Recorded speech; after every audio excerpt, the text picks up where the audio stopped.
It was the boat that revolutionised radio. And he was the man at the helm, driving the dream and its success. Ronan O'Reilly, the founder of Radio Caroline. Ronan loved fighting rules.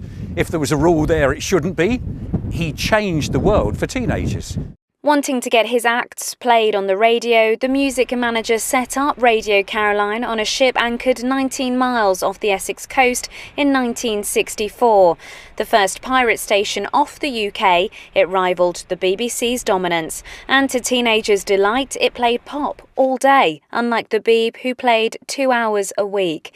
It drew in listeners by the millions. This is your all-day music station, Radio Caroline South. In 1967, a law change made it illegal for the pirate stations to broadcast, but Ronan's Radio Caroline found a way around it. Its DJs like Ray Clark having to spend weeks at sea. I'd been working on the ship in the 80s and I met up with him and he wanted me to go back again. But money was tight, money was always tight when Ronan was around. And I said, I just can't afford to go out to the ship. And he said, well, you don't need money. You could be the next Johnny Walker. Now, I'm sure he'd used that line to so many other disc jockeys, but it certainly hit home with me. He was a charmer.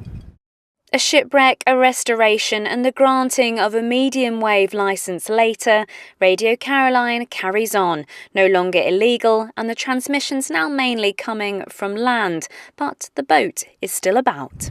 Moored in the Blackwater estuary just off Bradwell, Radio Caroline is still broadcast from the ship once a month. The fact the station is still going and that the boat is still rocking, all part of Ronan's legacy. His death was announced on the station's airwaves this morning, a fitting tribute to the man behind one of the greatest sea changes in British pop. Charlie Frost, ITV News.